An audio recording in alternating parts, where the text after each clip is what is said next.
I was invited to be a guest speaker at a panel that's being put on at McGill University called Work Your BA, about what you can do with your Bachelor of Arts degree. And I was invited because I have a BA from McGill in honors philosophy. The reality is you need to get another degree afterwards, but look how beautiful downtown Montreal is.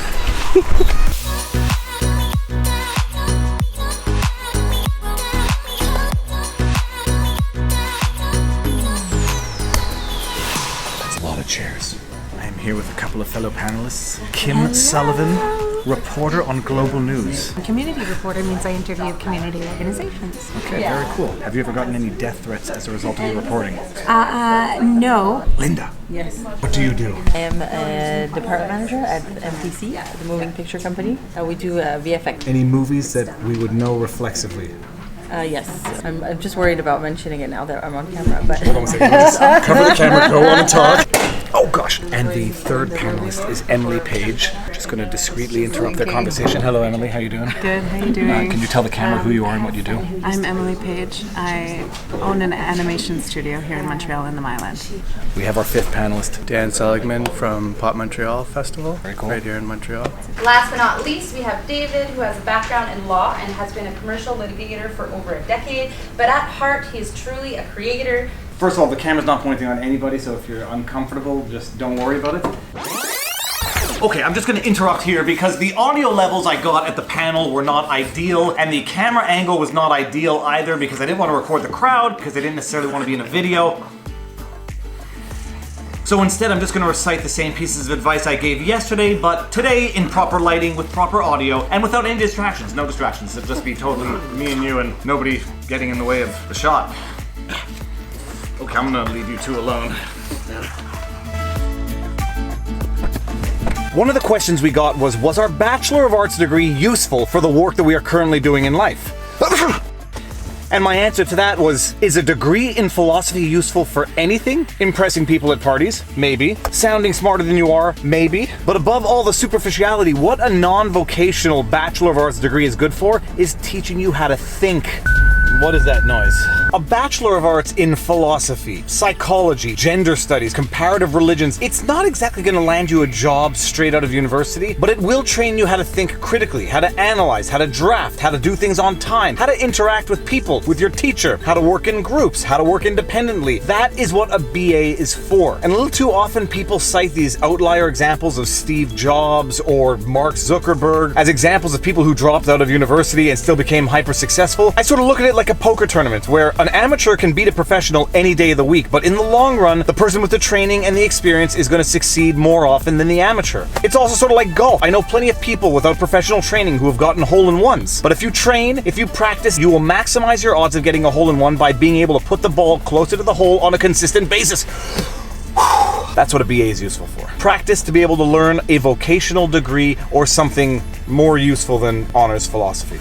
Although impressing my wife with my philosophical, analytical abilities was kind of how I got her into my heart in the first place. Come in, honey. Do you want to know how you're going to lose me? Clean up the garbage on the bottom of the floor. Don't embarrass me in front of my subscribers! What advice would you give to the students on how they can engage with this experience, or with this industry without experience? That's the catch-22, is everybody says you need experience to get the job, but you can't get the experience until you get the job. Another question we were asked is, how do you get experience when you need experience to get experience? And this is sort of the catch-22 in life. You need to have experience in order to get the job, but you need to have experience in order to get the job? So how do you get the experience? And I don't know, you guys listen to Gary Vaynerchuk? Nobody listens to Gary Vaynerchuk? Start listening to Gary Vaynerchuk on YouTube. If you don't listen to Gary Vaynerchuk, listen to Gary Vaynerchuk. It's the best free advice you're gonna find on the internet, hands down. In one of his videos, Gary Vaynerchuk says, find someone you admire, find a business you wanna know about, and go work there for free if you have to. Learn the business, learn the ins and outs, and do it when you're young and don't have responsibilities like kids and a mortgage, because that is the time where you can learn. Call it for free. That is when you can afford to learn for free. More obvious ways: volunteer, independent learning. YouTube is an amazing thing in that it's not just for entertainment, it's for education. There's not a thing that you can't learn about on YouTube. And it's not because you're self-taught that the experience is somehow less valuable. It's that you have to be honest with other people and say that I'm self-taught. Experience is experience. And really the only difference between self-taught experience and formally taught is how other people perceive that experience. Now, someone told me an expression that has stuck with me ever since, and the person who told me that expression is gonna know it right now. There are 4 stages of knowledge. There is unconscious inability, there is conscious inability, there is conscious ability, and then there is unconscious ability. And that's to say, at the beginning, someone doesn't even know what they don't know, and at the end, they don't even know what they do know. And the real trick in life is to know what you don't know in order to know where you need to get the experience to know what you don't know. Boom. Doing it on your own as whatever it is as a passion is the easiest way to acquire experience. One of the students asked how they go about getting the experience without getting exploited. And I said, look, you're not gonna like this answer, but you are going to get exploited. Get used to it, accept it. You are going to get exploited. The big difference between getting exploited and getting abused. Young lawyers at big law firms get exploited. That's how the big law firms make the money to pay rent, to pay the partners. It's how they make the money to pay the young lawyers the salary that they get paid. But I also told the person there's a difference between being exploited and being abused. And while you're gonna have to accept the former, you should never accept the latter. And the thing about exploitation is it's very subjective. A young lawyer making $100,000 a year might feel exploited if they generate $500,000 in billable hours for the law firm. Someone making minimum wage at a corner store might think they're getting exploited because their boss makes more than them. And even in a relationship of real or perceived exploitation, it's sort of a symbiotic exploitation. You are being exploited for the work you're producing, but you are also exploiting the situation to acquire knowledge, work experience, salary. And that's sort of how this mutually symbiotic relationship of exploitation works. You are being exploited in that you are making money for the people paying you, but you are also exploiting the situation for the valuable knowledge and experience you need for the rest of your life. One kid in the crowd actually asked the panel what we were doing to make the world a better place for people. I swear to you, I did not plant that person in the crowd, but I had my answer ready. So why do you think that what you're doing is good for humans? If you haven't seen my YouTube channel, it's a good question. I mean, that was the purpose of creating my YouTube channel, which was I got so fed up with just seeing people fight and be bad influences and people use social media as a weapon and not as a tool. The videos that go viral on YouTube are always involve some form of human exploitation in the abusive sense. My mantra at one point, and it still is just to make the world a better place by actually leading by some form of example. Of course, it doesn't make money, that's why I still have to do the law. I have to do the law just to pay for the addiction.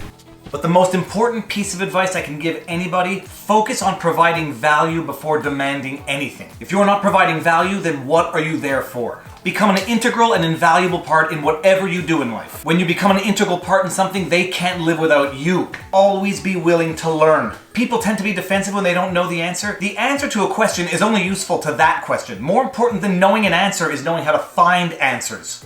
Write that down.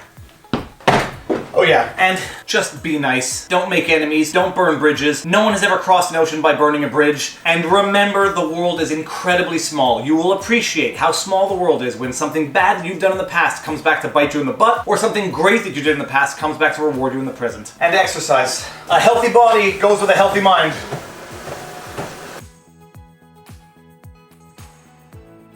Alright, that was fun. And those were my best pieces of advice. I have nothing left to give the world. Like, share, subscribe, hit the notification bell. Peace out.